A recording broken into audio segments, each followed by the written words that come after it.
Plain, you 5 minutes. Thank you, Mr. Chairman, and thank you, Madam Secretary, for joining us here today. I would first like to start by thanking you for the incredible job that you've done securing our southern border in just the first 100 days of the Trump administration. Seeing a 90% decrease in encounters and apprehensions is an incredible job and is a testimony to your leadership and the leadership that we're seeing in this administration. There are two things that I would like to talk about today. First, sanctuary cities, and second, protecting American workers. What we see and hear in this committee today is the defense of violent, illegal immigrant criminals in our local communities. They are more focused on defending these violent criminals from deportation than they are on protecting American citizens in our local communities. And this plays out all across the country. In my local community in Northampton County, they have signed an Executive Order 2028, which bans ICE from arresting illegal immigrants when they're going through processing for a separate crime. And what this means in practice is that when ICE wants to go arrest a violent member of Tren de Aragua or a domestic abuser who is going through the processing in our local community, they cannot go inside that courthouse and actually arrest that person.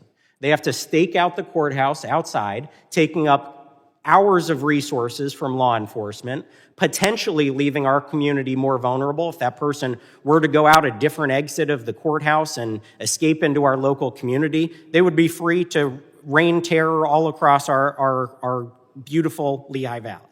So when we see people talking about due process, and when we hear about upholding the rule of law, there are people all across this country who want to defend sanctuary city status in violation of federal law.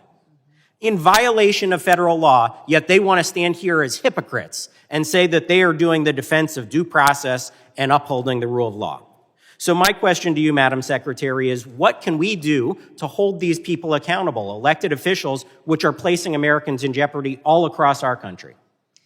Yeah, in sanctuary cities and states across the country, they tie the hands of us to respond to the needs of the local community members.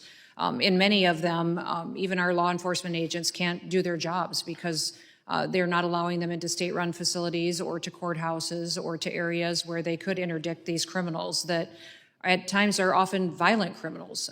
We had an instance just recently where a murderer that committed a murder has been on the loose in a community, and that is a sanctuary city, and we're not able to find this individual yet because we have a lack of cooperation from local law enforcement. It not only endangers the public, but it endangers those officers that go out there every day, and they live in those communities too. This is where their kids go to school and they go to church and where they live, and they're demonized because of the defense that these individuals and members of this committee on the Democrat side perpetuate by defending criminals over their constituents. And so it's disheartening, but the responsibility of immigration laws and enforcement lies with the federal government, and we will continue to pursue law and order as long as President Trump is in the White House.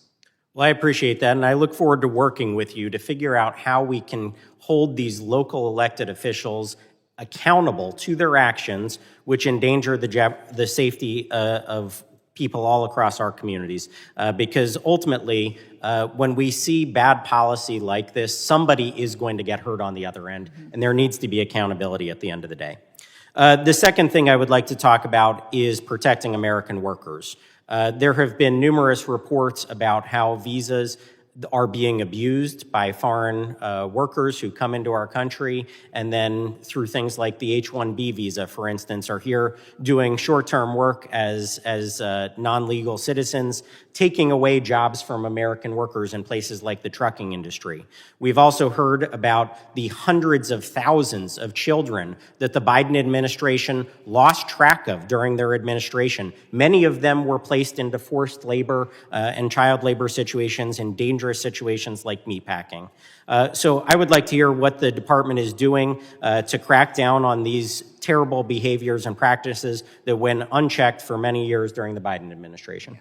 Absolutely. Well, we're partnering with all of our other federal agencies in a way that's really unprecedented to go after individuals that trafficked our children, that were involved in those operations, and then also to gather up their affiliates as well. You know, the Department of Health and Human Services is responsible for our refugee program, so adding integrity to that is very important, and make sure that when children come into our system, they may come in illegally or were trafficked in the past, that we're caring for them and returning them back to their families and to safe situations is very important. When you look at our visa programs, it's the Department of State that decides if a visa should be allocated to someone. It's the Department of Homeland Security that enforces that, that takes action on that. And we will continue to make sure that these programs are on task to why they were created, that they're being utilized for individuals who truly do love our country and recognize the opportunities our country provides them.